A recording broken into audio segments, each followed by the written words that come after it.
નમસ્કાર, હું આસ્થા ગોસ્વામી ધ કેસરી ન્યૂઝ સાથે ઈડર દિગંબર જૈન સમાજનું ઉત્તમ જીવદયા પર્યાવરણ અને જળ સંચયનું કાર્ય ઈડર ગઢ ઉપર આવેલ અબોલ જીવો માટેનું એકમાત્ર વજ્રેશ્વરી તળાવ ઊંડું કરવાનું કાર્ય ચાલી રહેલ છે।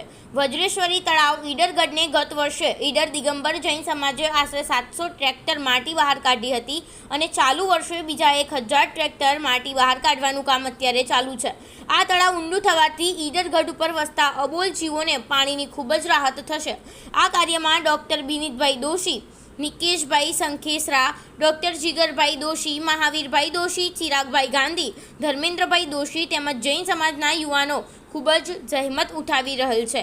આ સંપૂર્ણ જીવદયા અને જળ સંચય કાર્યને આચાર્યથી 108 સુનિલ સાગરજી મહારાજના આશીર્વાદથી તેમજ આચાર્યશ્રીને સંપૂર્ણ સમર્પિત સ્વ મંજુલાબેન અરવિંદભાઈ ગાંધી પરિવાર શ્રી અરવિંદ કાકાના સંપૂર્ણ માર્ગદર્શન અને આર્થિક સહયોગથી થઈ રહેલ છે।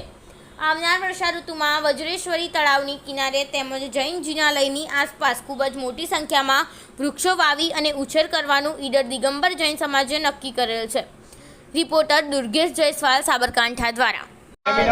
भगवान की जय, भगवान की जय, क्षेत्र की जय। આપ જોઈ રહ્યા છો વજ્રેશ્વરી તળાવ ઈડર ગઢ કે જેની અંદર બોલ પશુ પક્ષીઓ માટે લખુમાએ ખૂબ પોતાના હાથેથી આ ઊંડું કરેલું તળાવ।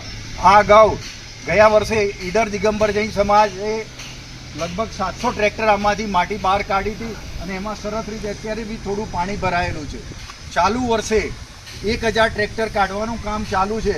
એમાં ડૉક્ટર બિનિતભાઈ, ડૉક્ટર જીગરભાઈ, ચિરાગભાઈ, ધર્મેન્દ્રભાઈ, મહાવીરભાઈ તથા બીજા બધા યુવાનો સમાજના એ સતત આની અંદર પ્રયત્નશીલ છે। અને શ્રી મંજુલાબેન અરવિંદભાઈ ગાંધી પરિવાર કે જેઓ ગોરોલ નિવાસી છે અને આચાર્યશ્રીની ખૂબ જ ઉત્કૃષ્ટ સેવામાં સમર્પિત છે એવા શ્રી અરવિંદ કાકાએ આ સમગ્ર પ્રોજેક્ટમાં જીવદયામાં એમને પ્રેરણા આપી છે, એમને સહયોગ આપ્યો છે, એ બદલ આભાર। એટલે આપણે દરેક સમાજ આવી રીતે વજ્રેશ્વરી તળાવ પ્રત્યે ધ્યાન રાખે અને આવું દર વર્ષે વૃક્ષારોપણ તેમજ જીવદયાનું કામ થાય એવો સર્વે ઈડરની દરેક સમાજના લોકો આવું કામ કરે એવી અમારી નમ્ર વિનંતી છે। આ ખોદકામથી નીકળતી માટીમાં ના, એ તો વૃક્ષારોપણનું બોલ્યો ને।